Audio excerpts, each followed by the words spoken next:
Buat terus. Terima kasih Bapak, di dalam nama Tuhan Yesus kami berdoa. Amin. Ya, shalom Bapak Ibu. Shalom. Puji Tuhan, apa kabar? Luar biasa. Ya, shalom juga kepada yang live streaming.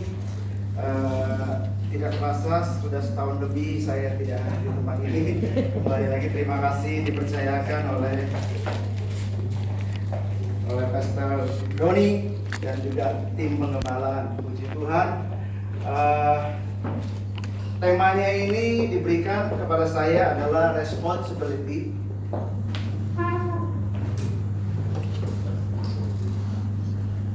Di tempat ini apa namanya, Pak Doni, new habits katanya. Tema besarnya adalah new habits ya, new normal, new habits, new decoration. Jadi kalau Anda minggu depan datang lagi dekorasinya berbeda, yang mengertilah ya, yang mengertilah ya. New decoration, responsibility. Saya diberikan tema responsibility, artinya tanggung jawab. Setiap orang nggak suka kalau dengar kata tanggung jawab. Ya Bu, ya benar ya Bu ya. Orang pinginnya hak melulu ya, tanggung jawab. Wow. Apalagi saya cari bahasa kamus ya, responsibility, tanggung jawab itu berat. Satu sikap perilaku untuk melakukan sesuatu dengan sungguh-sungguh apapun resikonya. Nah ini yang belakangnya ini yang berat. Udah lakukan dengan sungguh-sungguh apapun resikonya. Nah, setiap kita punya tanggung jawab, baik pribadi, tanggung jawab kepada keluarga, masyarakat maupun berbangsa, begitu ya, negara kita. Nah, sekalipun kita tahu bahwa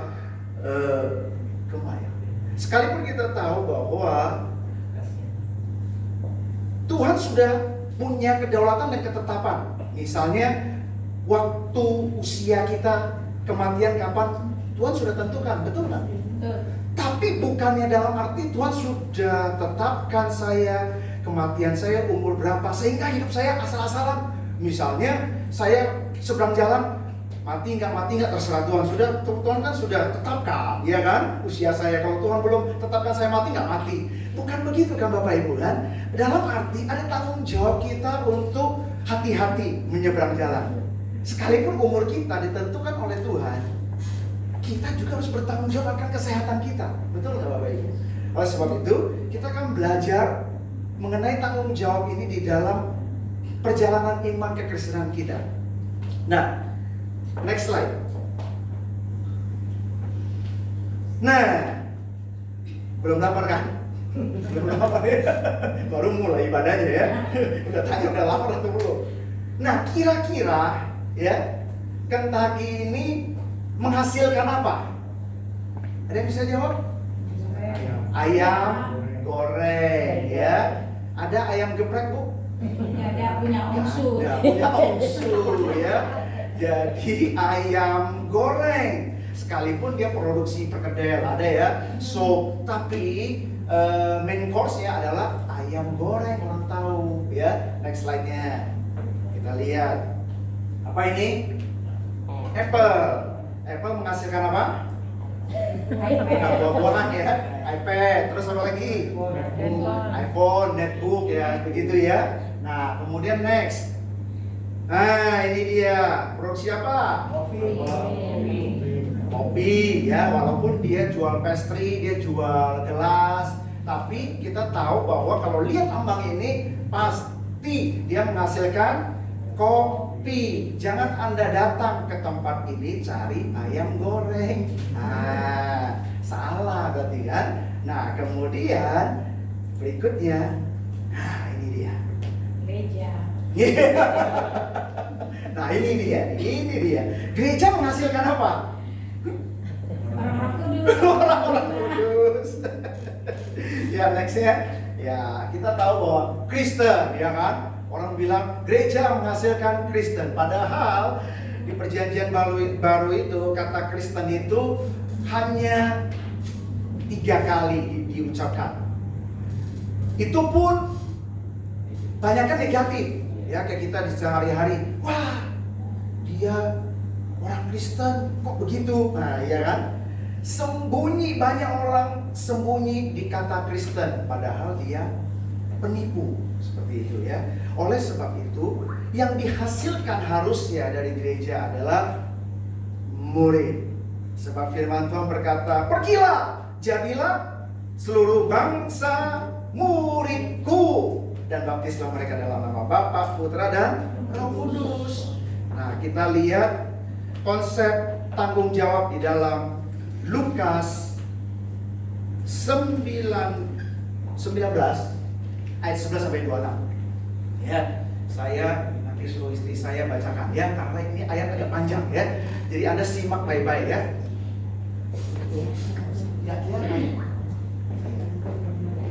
Ya, simak baik-baik ya. Lukas 19 ayat 11 sampai 26. Untuk mereka yang mendengarkan dia di situ, Yesus melanjutkan perkataannya dengan suatu perumpamaan. Sebab ia sudah dekat Yerusalem dan mereka menyangka bahwa kerajaan Allah akan segera kelihatan. Maka ia berkata, ada seorang bangsawan berangkat ke sebuah negeri yang jauh untuk dinobatkan menjadi raja di situ. Dan setelah itu baru kembali. Ia memanggil, Ia memanggil 10 orang hambanya dan memberikan 10 mina kepada mereka. Katanya, pakailah ini untuk berdagang sampai aku datang kembali. Berarti 10 mina kepada 10 orang ya. Disuruh perintahnya apa? Pakailah untuk berdagang ya, kata-kata itu ya. Ya, lanjut. Berikutnya.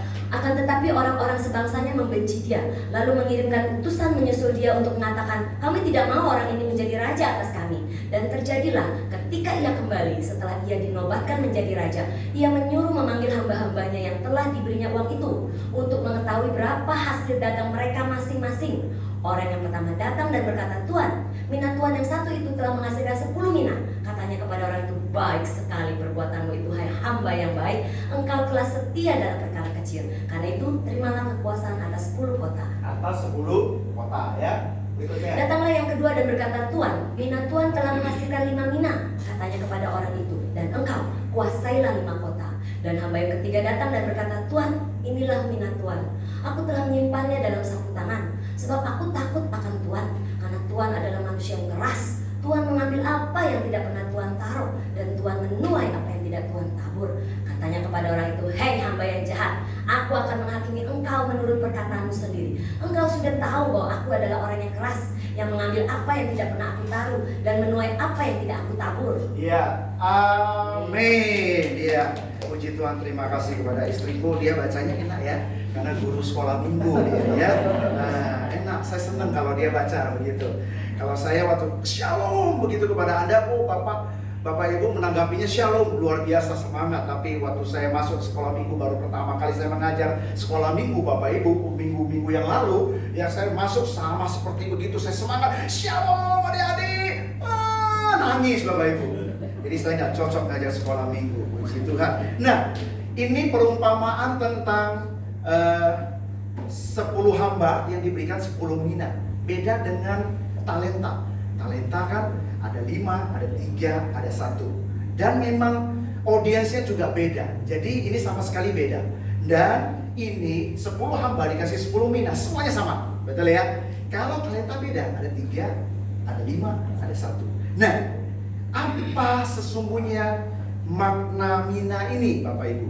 Coba next slide ya. Apa makna mina? Karena setiap hambanya mendapat porsi yang sama, betul nggak?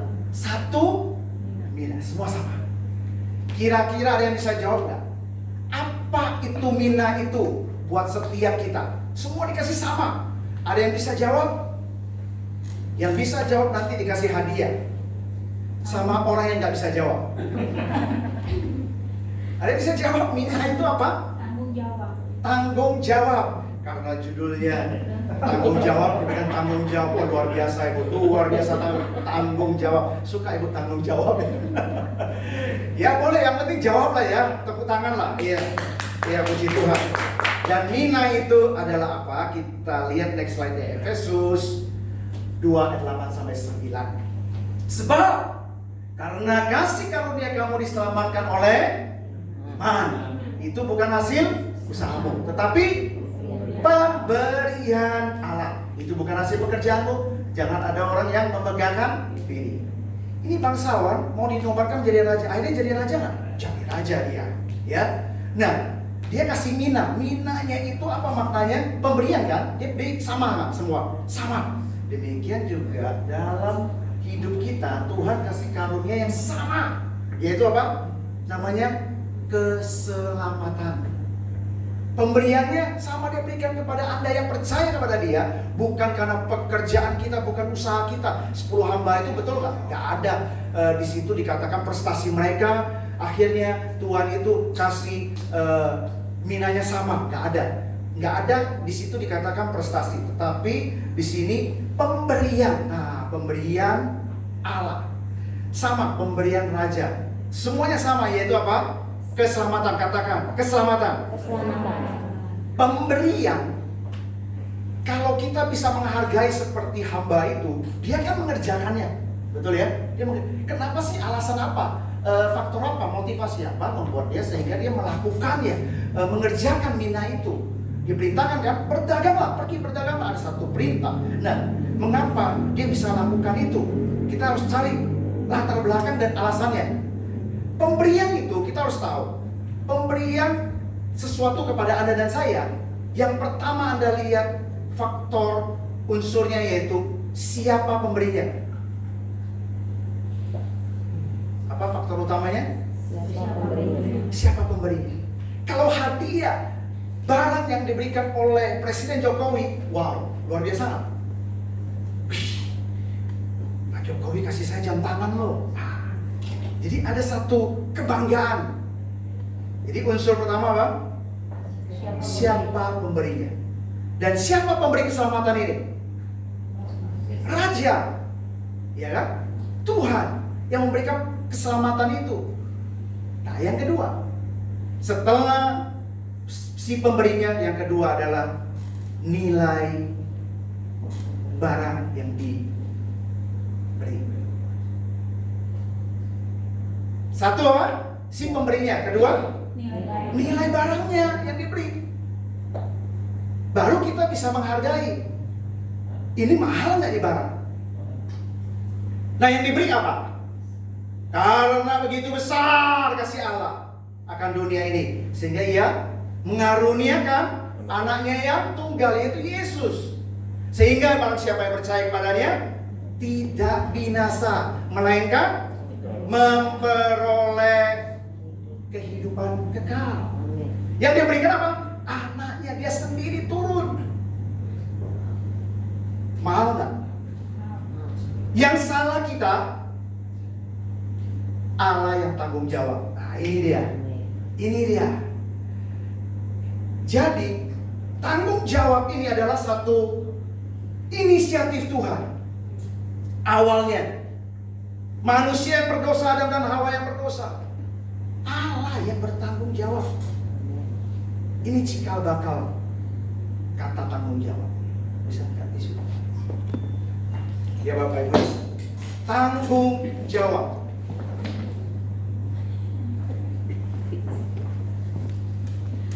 Dia memberikan anaknya yang tunggal. Yesus sendiri turun ke dalam dunia. Wow, menebus setiap dosa pelanggaran kita. Firman Tuhan bukan dengan barang fana atau emas atau perak. Sebab surga itu jalannya emas. Kalau cuma menebus dosa kita pakai emas, gampang, betul nggak? Sangat gampang. Sehingga kalau hari ini Anda nggak pakai emas, nggak usah khawatir ya. Nanti di sorga Bapak Ibu paling minta sama malaikat aja ya, minta pinjem pacul aja tuh jalan tuh emas gitu ya, bisa pakai. Nah, jadi Bapak Ibu, si pemberi adalah Allah sendiri. Yang diberikan apa nilainya? Anaknya yang tunggal mati di atas kayu salib untuk menebus setiap dosa kita. Itu tanggung jawab yang berat buat Allah kerjakan sendiri. Yaitu dia, benar. Tanggung jawab itu adalah sikap perilaku melakukan sesuatu dengan apa? Sungguh-sungguh, dengan resiko apapun. Tuhan kita mengambil tanggung jawab itu dengan resiko apapun. Hidupnya sendiri, dia mau mati buat kita. Oleh sebab itu sebenarnya keselamatan yang sudah kita terima. Nggak sampai di situ ayatnya. Oh, nggak ada ayatnya.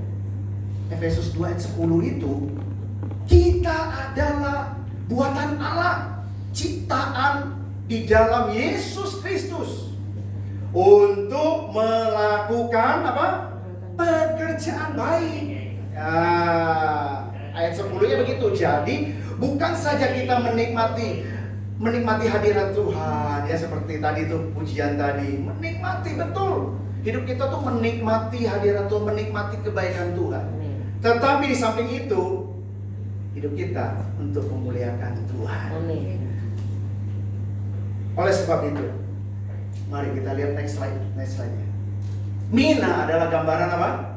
Kasih karunia-Nya kita diselamatkan. Ini kabar baik Bapak Ibu. Jadi Mina ini bicara tentang keselamatan, bukan hasil upaya kita tadi firman Tuhan. Oleh karena iman, oleh karena kasih karunia. Arti Mina. Ya, lanjut. Lukas 19 11-13. Tadi dikatakan gini, Ia memanggil 10 orang hambanya dan memberikan apa? 10 mina kepada mereka, katanya, pakailah ini untuk berdagang sampai aku datang kembali. Ada satu perintah. Jadi dia berikan tugas. Ada kepercayaan yang diberikan kepada hambanya. Ini tanggung jawab. Nah, berdagang di sini apa artinya? Pragmatemo, artinya pragmatis. Pokoknya aku lakukan aja. Di situ makanya ada bahasa Inggrisnya to be engaged, to be involved, to be aktif. Artinya di sini adalah berdagang sini, ayo aktif dong. Aktif dalam apa? Nah, lanjut slide ini. Next slide lagi. Ini dia. Filipi 2 ayat 12-13. Artinya gini. Karena itu tetaplah kerjakan keselamatanmu. Tadi apa tadi? Kita melakukan pekerjaan baik. Setelah kita diselamatkan oleh kasih karunia, kita diciptakan oleh Allah untuk melakukan pekerjaan baik. Tetapi kerjakan keselamatan di sini bahasa Inggrisnya adalah, bahasa aslinya adalah work out, not work for. Artinya pekerjaan yang baik kita lakukan itu hasil dari keselamatan yang kita terima. Bukan pekerjaan baik untuk mencari keselamatan. Ini arti sesungguhnya, kerjakanlah keselamatanmu. Work out, not work for. Jadi keselamatan yang kita terima, kita kerjakan dengan apa? Dengan takut dan gentar. Takut bukan dengan Tuhan, takut begitu ya. Takut dan gentar artinya begini Bapak Ibu. Kita tuh amazing buat, wow, siapakah kita? Kita ini orang yang tidak berharga, tetapi oleh karena perbuatan Yesus, kita jadi berharga. Ini rasa kagum kita kepada kebaikan Tuhan, sehingga kita melakukan pekerjaan baik. Nah, di sini dengan takut dan gentar bukan saja seperti waktu aku masih ada, tetapi terlebih pula sekarang waktu aku tidak hadir. 13, ini kuncinya. Karena Allah lah yang mengerjakan di dalam kamu baik kemauan maupun pekerjaan menurut kerelaannya. Sehingga tanggung jawab kita yang Tuhan kasih, berikan tugas kepada kita lakukan itu, sesungguhnya dikatakan apa? Allah juga yang mengerjakannya dalam kita. Jadi bukan kemampuan kita. Kita bisa melakukan dengan tanggung jawab itu. Bisa dengan resiko apapun. Gak bisa manusia dengan resiko apapun. Manusia itu nalurinya itu, hakikatnya pingin haknya, bukan tanggung jawab. Pingin menikmati, tapi tanggung jawabnya enggak. Tuhan tahu. Makanya Tuhan yang mengerjakan juga. Pekerjaan baik yang kita lakukan itu, tanggung jawab yang Tuhan berikan itu, Tuhan yang berikan kemauan, berikan keinginan untuk mengerjakannya juga. Amin Bapak Ibu. Lanjut.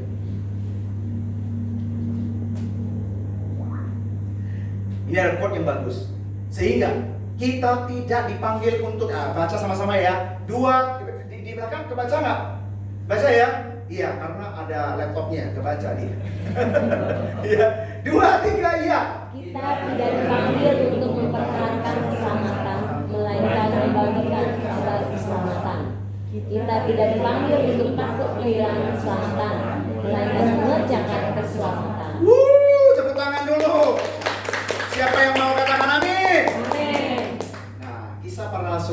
sampai 8. Kita bisa nggak sih? Kita mampu nggak? Nah ini dia kuncinya nih. Kuncinya di sini. Tetapi kamu akan menerima kuasa kalau Roh Kudus turun ke atas kamu, dan kamu akan menjadi saksiku di Yerusalem dan di seluruh Yudea dan Samaria dan sampai dikatakan di sini kamu akan menjadi saksiku. Katakan saksiku. Saksiku. Bukan menjadi sakti. Apa? Bukan menjadi Sakti. tapi menjadi Saksi. Nah, itu dia ya. Kita jadi sakti karena Roh Kudus. Wah, kita akan jadi sombong nanti ya. Orang semua cari kita, padahal itu semua apa yang dilakukan juga karena Roh Kudus. Jadi kemampuan kita, tanggung jawab kita untuk melakukan mina itu semuanya karena dimampukan oleh Roh Kudus. Menjadi saksi itu mudah nggak? Mudah sebenarnya ya. Orang Instagram tuh lihat aja, ya kan? Tinggal foto makanannya. Nah, makanan enak di mana, langsung kita kasih tahu ke teman-teman, ya kan? Di sini ada yang terkenal, ya dibilang di sana Cimone, namanya restorannya Sop Janda. Anda tahu? Nanti habis ini, wah yuk kita cari janda. Woi, Sop Janda. Ada singkatannya ya. Jadi Sop Janda itu restorannya bukan dikerjakan oleh si janda, ya. Jangan salah paham. Janda itu, Sop Janda itu Sop Jakarta Sunda, gitu ya. Jawa ya. Jakarta apa? Jawa Sunda. Jawa Sunda. Oh ya, ada yang D. Nah, ada yang D, J, A, N, D, A. Itu Jakarta Sunda. Kalau yang Jawa Sunda itu janda doang. J, A, N, D, A. Janda itu ada terusannya. Janda lepas. Jangan cari janda lepas ya. Betul. Ini nggak bercanda. Jadi yang J doang itu, yang Jawa Sunda itu, Sop Jawa Sunda itu ternyata janda lepas. Lepasnya ada singkatan. Ya, lepas itu lunak, E-nya enak, P-nya pedas, A-nya asem, S-nya segar. Bukan karangan saya, memang itu singkatannya gitu loh. Nah, jadi bukan bisa-bisa saya singkat gitu ya. Memang itu singkatannya Bapak Ibu. Nah, jadi kalau Tuhan ada dalam hidup kita, pengalaman pribadi bersama Tuhan, itu yang kita saksikan Bapak Ibu. Yang mau katakan amin. Amin. Dimulai dari mana? Di sini firman Tuhan berkata dimulai dari Yerusalem. Makanya next slide-nya begini. The first disciple is your family. Amin. Jadi pemuridan yang pertama itu adalah keluargamu. Makanya nextnya ini dikatakan begini. Gereja harus peduli terhadap next generation. Karena gereja itu Bapak Ibu ya, keluarga kita punya anak-anak kan. Anak-anak kita itu tergolong generasi Z. Kalau saya sudah generasi X. Mungkin beberapa yang belum paham ya. Nanti ada yang lebih anak kecil, itu generasi Alpha.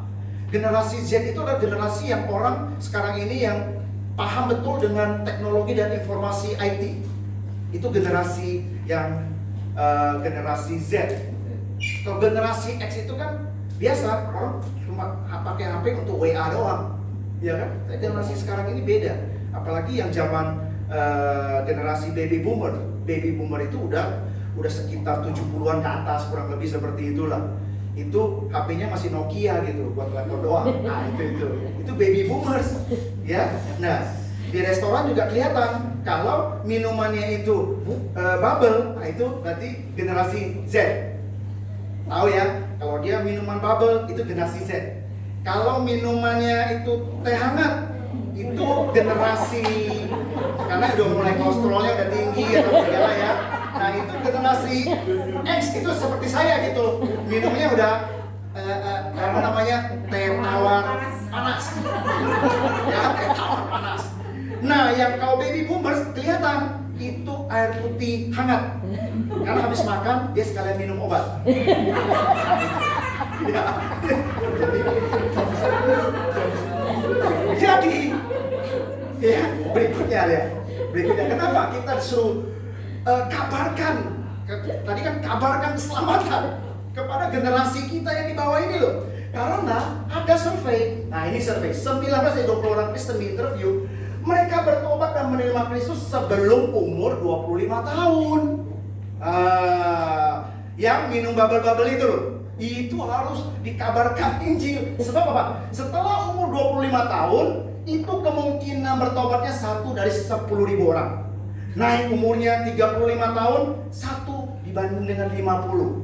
Kemudian 45 tahun, perbandingannya 1 dari 200.000 orang baru bisa bertobat. Kemudian umur 55 dari 300.000 orang. Nah ini baby boomer nih yang air putih hangat ya. Setelah makan minum obat nih umur 76 miliar. Itu lebih susah bertobat Bapak Ibu. Itu 1 banding dari 700.000 orang. Makanya kalau Anda bersaksi menginjil kepada baby boomer, sulitnya luar biasa Bapak Ibu ya. Sedikit-sedikit batuk. Susi itu mana itu obat gitu ya. Nah itu sulit. Makanya kita disuruh jangkau next generation kita, yaitu generasi Z gitu ya. Karena apa? Lihat, Blaise Pascal menemukan modern kalkulator umur berapa? 19 tahun. Next, Philo Van Wert menemukan sistem televisi umur 14 tahun. Next, mudah ya. Louis Braille, ini dia buta ya, menciptakan Braille umur 15 tahun. Lanjut, Alexander Graham Bell menciptakan telepon umur 18 tahun. Nah ini zaman sekarang nih, lihat zaman sekarang. Jack Andreka menemukan cara mendeteksi kanker pankreas secara dini umur 15 tahun. Sebab secara dini, kalau belum, tatonya udah stadium 4. Nah berikutnya, Facebook, mencetus Facebook umur 18 tahun. Lanjut, habis nih, itu kita. Ini kita nih ya, kita baca. 2, 3 ya.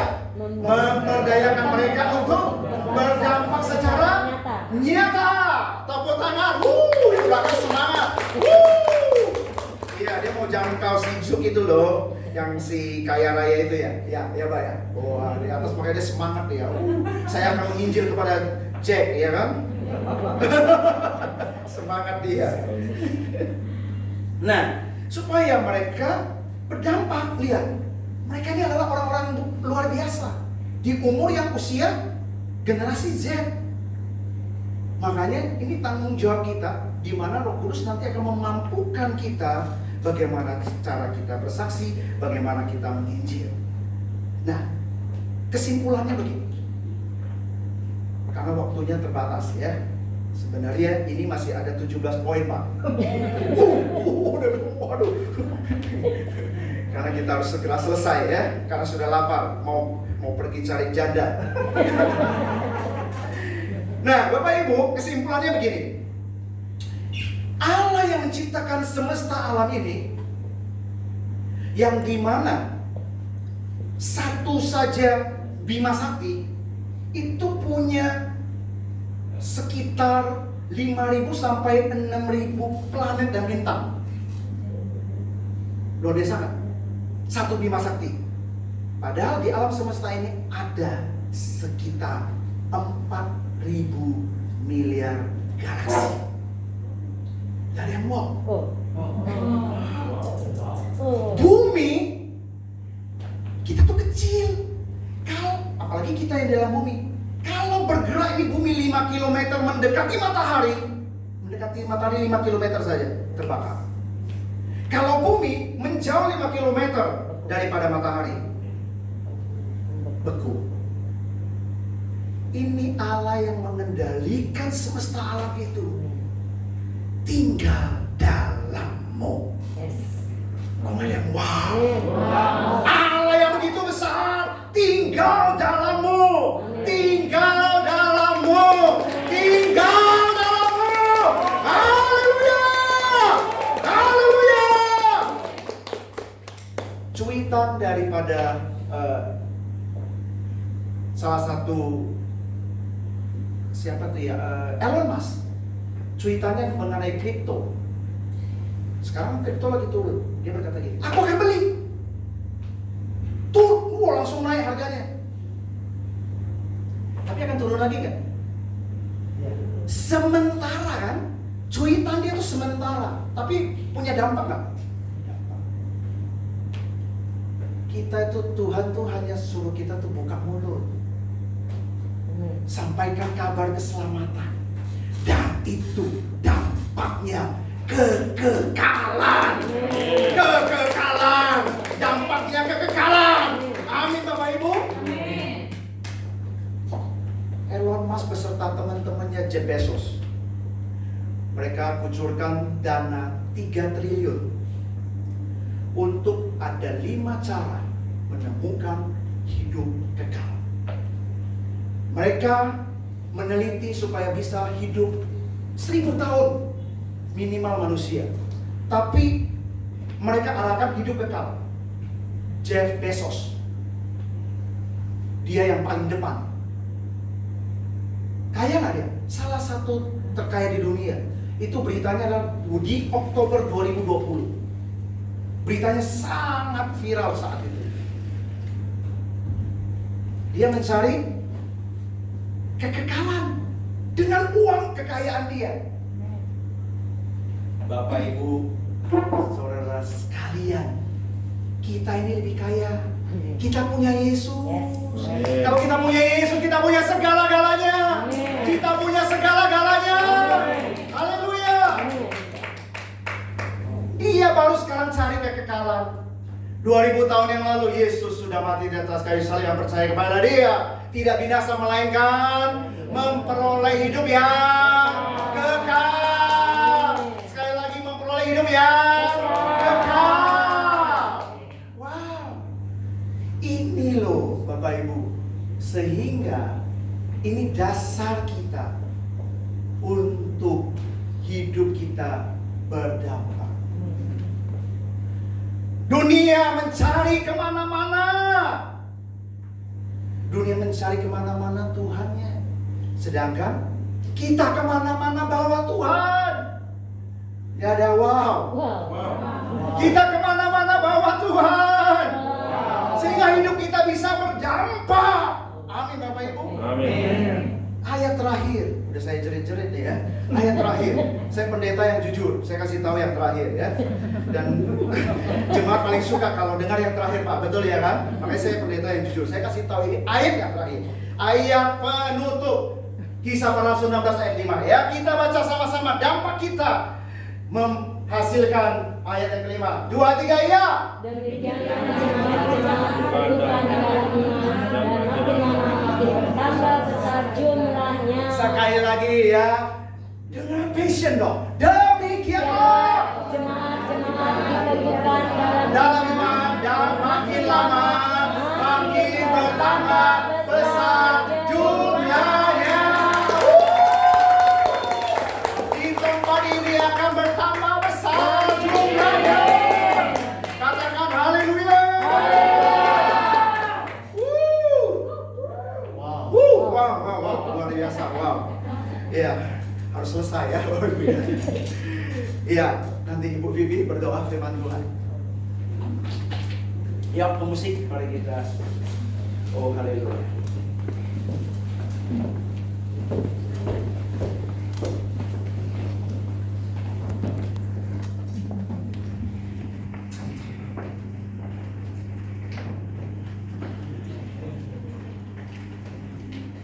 Mari kita bersama dalam doa.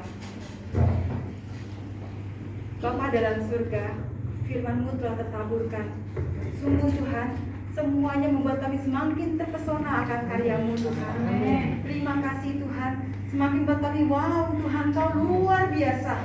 Tuhan, siapa kami manusia Tuhan, tapi Engkau memahkotai kami dan Engkau memberikan mina yang sama buat kami semua Bapak, yaitu keselamatan sejati. Terima kasih Tuhan, terima kasih. Kami bersyukur untuk setiap firman yang sudah ditaburkan. Biarlah benih firman itu boleh tumbuh dalam hati kami, bertumbuh-tumbuh dan berbuah Bapak. Amin. Menjadi tanah yang subur yang menghasilkan buah. Terima kasih Tuhan, terima kasih.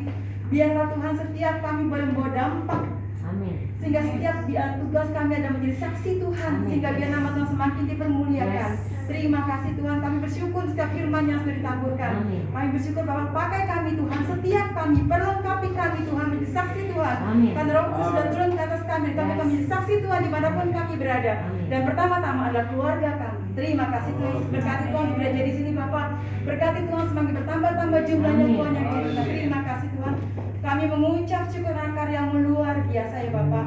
Kami menyerahkan semuanya ke dalam tangan pengasihan Tuhan saja. Dalam nama Tuhan Yesus Kristus kami berdoa dan bersyukur. Haleluya. Sama-sama kita katakan amin.